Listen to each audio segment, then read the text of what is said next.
সময় আর পরিবর্তন এই দুটার মধ্যে কিন্তু প্রচুর মিল। সময় হলেই কিন্তু পরিবর্তন হয়, আর পরিবর্তনটা কিন্তু সময়ের সাথে সাথেই হয়। কেউ কিন্তু চাইলেই কাউকে পরিবর্তন করাতে পারে না, বা সময় যতক্ষণ না আসে ততক্ষণ কিন্তু সে পরিবর্তন হয় না। এটাই হচ্ছে আসল কথা। আমিও কিন্তু এমন ছিলাম না। বিয়ের আগে আমিও কিন্তু একদম অন্যরকম ছিলাম। অভ্যাস, আচরণ, ব্যবহার, কথাবার্তা, চিন্তাধারা, মানে কি বলবো, সবটাতেই কিন্তু পাল্টে গেছি। এক কথায় পাল্টে গেছি। আমি যে কোনো সময় এতটা পাল্টাবো সেটা হয়তো আমি নিজেও ভাবিনি। হ্যাঁ, আগে যখন ছোটো ছিলাম তখন সবাইকে দেখতাম যে না, সবার কতটা ঠিক পরিবর্তন হয় সময়ের সাথে সাথে। আর আমি তখন ভাবতাম সবাই এতটা পরিবর্তন কি করে হয়ে যায়, আমিও কি একসময় এরকম হব? তখন কিন্তু ভাবতাম না না, আমি এতটা হতে পারবো না, আমি এতটা করতে পারবো না, আমার দ্বারা তো এটা হবেই না, আমি এটা জীবনে করব না। এই কথাগুলোই কিন্তু আমি আগে বলতাম, কিন্তু এখন সেই কাজগুলোই কিন্তু খুব অনায়াসে করে ফেলি। কথা বলতে গেলে কিন্তু কথা শেষ হয় না, সময় শেষ হয়ে যায় কিন্তু কথা শেষ হয় না। অনেকেই বলে এত কথা কি করে বলিস, কিন্তু আমার মনে হয় যে যার সাথে কথা বলবো বেশি তার সাথে কিন্তু কথা কোনো দিনই শেষ হয় না। সময় হয়তো ফুরিয়ে যায় কিন্তু কথা কিন্তু বাকি থেকেই যায়। যাই হোক, দেখো, অনেকটা কাজই করে নিয়েছি। আর আজ ছিল মঙ্গলবার। বেশ কিছুদিন পরে রোদ উঠেছে, তো সকাল সকাল রোদটা দেখে তো আমার ভীষণ ভালো লেগেছে যে না, এত সুন্দর রোদ উঠেছে। রোদ উঠলে আমার মনটা একটা আলাদাই ভালো লাগে, জানি না কেন। রোদ উঠলে মনে হয় যে না, চারিদিকটা কি সুন্দর ঝকঝকা চকচকা পরিষ্কার পরিচ্ছন্ন, যেদিকে তাকাই সেদিকেই কিন্তু অনেকটা সুন্দর লাগে।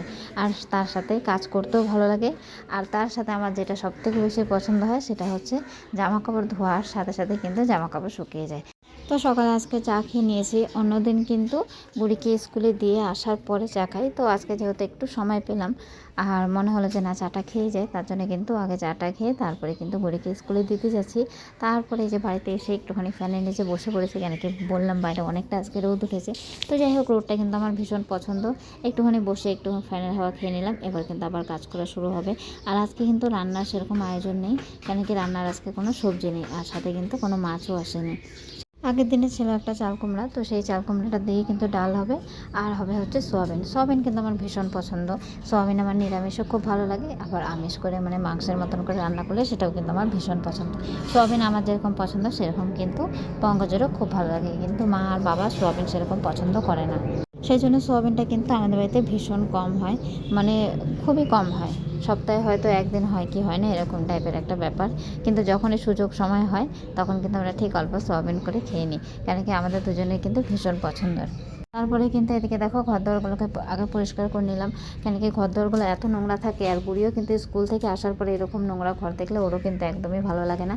ঘর পরিষ্কার করে রাখলে কিন্তু বুড়িও খুব খুশি হয়। আর স্কুল থেকে আসার পরে যখন দেখে যে না, ঘরটা একদম পরিষ্কার করে গোছানো আছে, তখন বুড়িও কিন্তু ভীষণ ভালো পায়।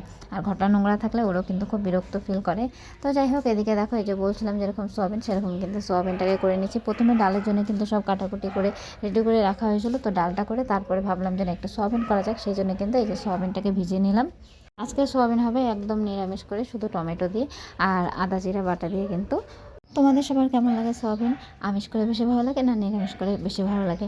অবশ্যই কমেন্টে কিন্তু জানিও। তো এদিকে দেখো, আমার কিন্তু সব রান্নার গোছানো কমপ্লিট। এখন শুধু রান্নাটা হলেই কিন্তু হয়ে যায়, তাহলেই কিন্তু রান্নাঘরের কাজ কমপ্লিট হয়ে যায়। রান্নাঘরে কাজ বাজ শেষ করে তারপরে কিন্তু ধমাধম করে স্নান করে নিয়েছিলাম, কেন কি ঘড়িকে নিতে যেতে হবে। যত তাড়াতাড়ি আমি কাজ করেছিলাম তার থেকে হয়তো অনেক বেশি তাড়াতাড়ি আমার ঘড়িটা চলছিল। যখন বসে থাকি তখন সময় যেতে চায় না, আর যখন কাজ করি তখন মনে হয় সময়ের সাথে একদম পেরে ওঠা যায় না। আমি যত তাড়াতাড়ি কাজ করি আমার থেকেও হয়তো আরও অনেক গুণ বেশি তাড়াতাড়ি আমার ঘড়ি চলে। তো এদিকে কিন্তু দেখো, আমার স্নান ধান কমপ্লিট হয়ে গেছে। তাও অন্যদিনের তুলনায় আজকে কিন্তু আমার অনেকটাই তাড়াতাড়ি কাজ কমপ্লিট হয়ে গেছে। এখন বাজে হচ্ছে প্রায় একটার মধ্যে কিন্তু আমার সব কাজ কমপ্লিট। আর এই দেখো, আমি কিন্তু ঠাকুর ঘরেও চলে আসি। আর এখন হনুমান চালিসাটা পড়লেই কিন্তু আমার সম্পূর্ণ কাজ কমপ্লিট হয়ে যাবে। তারপরে বুড়িকে নিয়ে আসবো, নিয়ে আসার পরে ওকে খাওয়া দাওয়া করাবো, আমি খাবো, এই কাজগুলো বাকি থাকবে।